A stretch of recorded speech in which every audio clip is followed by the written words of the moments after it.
Well, Christine and Ben Girardin finally have the family they've always wanted, but their road to parenthood was not easy. You have no idea what it's like to know that you could possibly have to go through that again.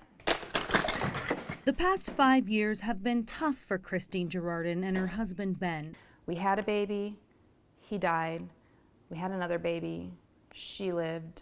We've had 4 miscarriages, and we went through IVF. At one point, they weren't even sure they wanted kids, but when Christine hit the age of 35, the high school sweethearts decided it was time.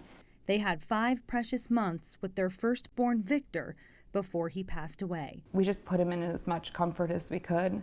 The child suffered from spinal muscular atrophy, a genetic disorder that affects all motor nerve cells in the spinal cord. Turns out Christine and her husband are both carriers of the gene. By just doing a simple blood test, we can find almost 400 genetic diseases with just 1 tube of blood. The Girardins' doctor, high-risk perinatal specialist Joseph Adashak, hands down these difficult diagnoses often.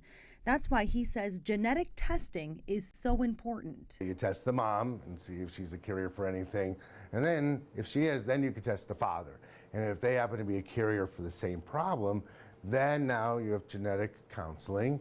It's called carrier testing, just one of the many advancements made in genetic testing that allowed the Girardins to go on to have 2 healthy babies. If we did not have the ability to pre-genetically test the fetus, who's now my daughter, I would have done everything in my power to never get pregnant again. Lori Logan specializes in prenatal genetic counseling. She says there's even a way to find out before the fetus exists whether it will be affected. They could create little tiny embryos that could then be tested for whatever genetic disease their children are at risk for. It's a costly option with no guarantee. It didn't work for the Girardins, which is why they adopted their second child, Grayson. But it's information they're glad they had, something Dr. Adashak says he will always defend. If anyone ever thought, oh boy, isn't that playing God or doing too much? Those people have never watched their own baby die of a disease. But at what point does genetic testing cross the line? Some adults are actually that are in good health, maybe they're young in their 20s, 30s, are asking for whole genome sequencing, meaning look at all my DNA, look at everything, see if I'm at potential risk later in my life. I would guess that the majority of people would say, I'd rather not know those things. I'll just live as healthy as I can live and hope for the best. But some people want all that information.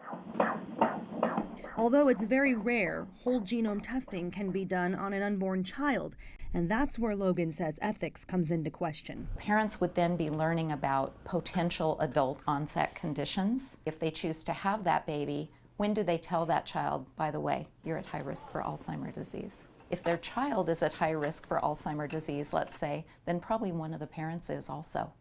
And they may have learned something through their baby's genome that they didn't want to know about themselves. But for the Girardins, genetic testing gave them their family. Having genetic testing to allow us to know pretty early on in the pregnancy, it means the world to us. For more information on local genetic testing, visit our website. We've put up some links for you there, news3lv.com. I'm Michelle Velez. Back to you.